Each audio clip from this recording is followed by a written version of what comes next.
ಹೌದು, ಹೀಗೆ ಬೆಳಕಿನಲ್ಲಿ ದೈವಿಪ್ಯಮಾನವಾಗಿ ತನ್ನ ಶಕ್ತಿ ರೂಪದ ದರ್ಶನವನ್ನ ನೀಡುತ್ತಾ ಪ್ರಜ್ವಲಿಸುತ್ತಿರುವ ದೇವಿಯ ಹೆಸರು ಸಾದಲಮ್ಮ ಅಂತ.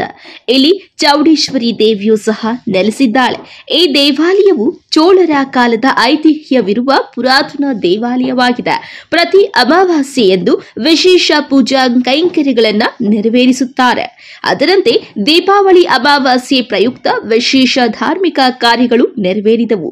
ಇನ್ನು ದೇವಿಯರಿಗೆ ವಿಶೇಷ ಅಲಂಕಾರ ಮಾಡಲಾಗಿತ್ತು. ಸಾದಲಮ್ಮ ಹಾಗೂ ಚೌಡೇಶ್ವರಿ ದೇವಿಯರು ದೀಪ ಬೆಳಕಿನಲ್ಲಿ ದೈವಿಪ್ಯಮಾನವಾಗಿ ಪ್ರಜ್ವಲಿಸುವಂತಿತ್ತು. ಶ್ರೀ ಸಾದಲಮ್ಮ ದೇವಿಯು ತನ್ನ ಶಕ್ತಿ ರೂಪದ ಮೂಲಕ ಭಕ್ತರಿಗೆ ದರ್ಶನ ಕೊಡುತ್ತಿದ್ದು, ಮುಂಭಾಗದಲ್ಲಿ ಬೆಳಗುವ ದೀಪಗಳಲ್ಲಿ ಪವಾಡವೊಂದು ಗೋಚರವಾಗುತ್ತದೆ. ಒಂದೇ ಸರಳಿನಲ್ಲಿ 2 ದೀಪಗಳು ಇದ್ದು, ಕೆಳಗಿನ ದೀಪವು ನೇರವಾಗಿ ಬೆಳಗಿದ್ರೆ ದೇವಿಗೆ ಸಮಾನಾಂತರವಾಗಿರುವ ದೀಪ ಗಾಳಿಗೆ ಅತ್ತ ಇತ್ತ ಸರಿದಂತೆ ಬೆಳಗುತ್ತಿರುತ್ತದೆ. ಇದು ದೇವಿಯು ಇಲ್ಲಿ ನೆಲೆಸಿದ್ದಾಳೆ ಎಂಬುದಕ್ಕೆ ಉಸಿರಾಟದ ನಿದರ್ಶನ ಎಂದು ಹೇಳಲಾಗುತ್ತದೆ.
ನಮಸ್ಕಾರ, ನನ್ನ ಹೆಸರು ಅನುಷಾರಾಧ್ಯ ಅಂತ.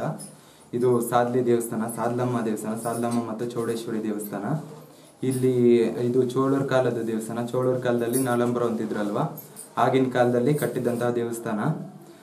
ಮತ್ತೆ ಇಲ್ಲಿ ವಿಶೇಷ ಏನು ಅಂದರೆ ಶುಕ್ರವಾರ ಮಂಗಳವಾರ ವಿಶೇಷ ಪೂಜೆ ಇರುತ್ತೆ. ಶುಕ್ರವಾರ ಮಂಗಳವಾರ 9 ರಿಂದ 12 ಗಂಟೆ ತನಕ ಹೂವು ಕೇಳೋದಿರುತ್ತೆ. ಅಂದರೆ ನೀವು ಇವಾಗ ಎಕ್ಸಾಂಪಲ್ ನೀವೆಲ್ಲ ಬೋರ್ ಪಾಯಿಂಟ್ ನೋಡಿರ್ತೀರ ನಿಮ್ಮ ಜಮೀನಲ್ಲಿ. ಅದೇನಾನು ನೀರು ಬಿಡುತ್ತೆ ಬಿಡಲ್ಲ ಅಂತ ಕೇಳೋಂಗಿದ್ರೆ ಬಂದು ಇಲ್ಲಿ ಕೇಳಿದ್ರೆ ಬಲಗಡೆ ಇಲ್ಲ ಎಡಗಡೆ ಆಗುತ್ತೆ ಹೂವು ಅಷ್ಟೇ. ಇದು ನವರಾತ್ರಿಯಲ್ಲಿ ವಿಶೇಷ ಅಲಂಕಾರ ಇರುತ್ತೆ. 9 ದಿನ 9 ಅಲಂಕಾರ ಇರುತ್ತೆ. ಮತ್ತೆ ಲಾಸ್ಟ್ ದಿನ ವಿಜಯದಶಮಿ ದಿನ ರಥೋತ್ಸವ ಇರುತ್ತೆ, ಚೆನ್ನಾಗಿ ನಡೆಯುತ್ತೆ. ಮತ್ತೆ ಲಕ್ಷದೀಪೋತ್ಸವ ನಡೆಯುತ್ತೆ. ಕಾರ್ತಿಕ್ ಸೋಮವಾರದಲ್ಲಿ ಲಾಸ್ಟ್ ಸೋಮವಾರ ಲಕ್ಷದೀಪೋತ್ಸವ ಇರುತ್ತೆ, ನಡೆಯುತ್ತೆ, ಚೆನ್ನಾಗಿ ನಡೆಯುತ್ತೆ. ಬನ್ನಿ ಎಲ್ಲರೂ. ಇನ್ನು ಚೌಡೇಶ್ವರಿ ದೇವಿಯು ಬಾಗಿಲಿನತ್ತ ಮುಖ ಮಾಡಿ ದರ್ಶನ ಕೊಡುತ್ತಿರುವುದು ಮತ್ತೊಂದು ವಿಶೇಷ. ಸುತ್ತಮುತ್ತಲ ಗ್ರಾಮಸ್ಥರು ಬೋರ್ವೆಲ್ ಕೊರೆಸುವಾಗ ದೇವಾಲಯಕ್ಕೆ ಬಂದು ದೇವರನ್ನ ಹೂ ಕೇಳುವ ವಾಡಿಕೆ ಇದೆ. ಅದರಂತೆ ತಮ್ಮ ಕೆಲಸ ಕಾರ್ಯಗಳು ಸಹ ನೆರವೇರುತ್ತವೆ ಎಂಬುದು ಇಲ್ಲಿನ ಭಕ್ತರ ನಂಬಿಕೆಯಾಗಿದೆ. ಆದರೆ ದೇಗುಲಕ್ಕೆ ಬರುವ ರಸ್ತೆ ತೀರಾ ಹದಗೆಟ್ಟಿದ್ದು, ರಸ್ತೆಯನ್ನ ಸರಿಪಡಿಸಿ ಅನುಕೂಲ ಮಾಡಿಕೊಡುವಂತೆ ಭಕ್ತರ ಒತ್ತಾಯವಾಗಿದೆ. ಸರ್ ನಮಸ್ಕಾರ, ನಮ್ಮ ಹೆಸರು ಶ್ರೀನಾಥ್ ಅಂತ, ನಮ್ಮದು ಗುಡಿಬಂಡೆ ಸರ್. ನಾವಿಲ್ಲಿ ಬಂದಿರೋ ಕಾರಣ ಏನಂದರೆ ಸಾದ್ಲಿಗೆ ಬಂದಿದ್ದೀವಿ. ಸಾದ್ಲಿಯಲ್ಲಿ ದೇವಸ್ಥಾನ, ಸಾದಲಮ್ಮ ದೇವಸ್ಥಾನ ಇದೆ ಸರ್. ತುಂಬ ಪುರಾತನ ಕಾಲದಿಂದ ಸಾದ್ಲಿಯಲ್ಲಿ ಸಾದಲಮ್ಮ ದೇವಸ್ಥಾನ ಅಂತ ನಿಲ್ಲಿಸಿದೆ ಸರ್. ಇನ್ನೇನು 17 ವರ್ಷ ಕಂಪ್ಲೀಟ್ ಆದರೆ 1000 ವರ್ಷಗಳು ಕಂಪ್ಲೀಟ್ ಆಗುತ್ತೆ ಸರ್ ಈ ಸಾದಲಮ್ಮ ದೇವಸ್ಥಾನ ಉದ್ಭವ ಆಗಿ. ಸರ್ ಇಲ್ಲಿ ಬರಬೇಕಾದ್ರೆ ಕಾರಣ ಅಂದರೆ ನಾವು ನಂಬಿರೋ ದೇವರು. ಮತ್ತು ಇನ್ನೊಂದೇನೆಂದರೆ ಇಲ್ಲಿ ಒಂದು ನಂಬಿಕೆ ಮೇಲೆ ಇವಾಗ ದೇವರು ಹತ್ರ ಬಂದು ನಾವೇನಾದರೂ ಮನಸ್ಸಲ್ಲಿ ಅಂದ್ಕೊಂಡು ಹೂವು ಕೇಳಿದ್ರೆ ಸಾದಲಮ್ಮ ದೇವರು ಬಲಗಡೆ ಹೂವು ಕೊಟ್ಟರೆ ನಮಗೆ ಅದೊಂದು ಮನಸ್ಸಲ್ಲಿ ಅಂದ್ಕೊಂಡಿರೋದು ಆಗುತ್ತೆ ಸರ್. ಇನ್ನೊಂದೇನೆಂದರೆ ಇಲ್ಲಿ ತುಂಬ ಜನ ಬರ್ತಾರೆ ಸರ್. ಹೆಸರುವಾಸಿಯಾದಂಥ ದೇವರು.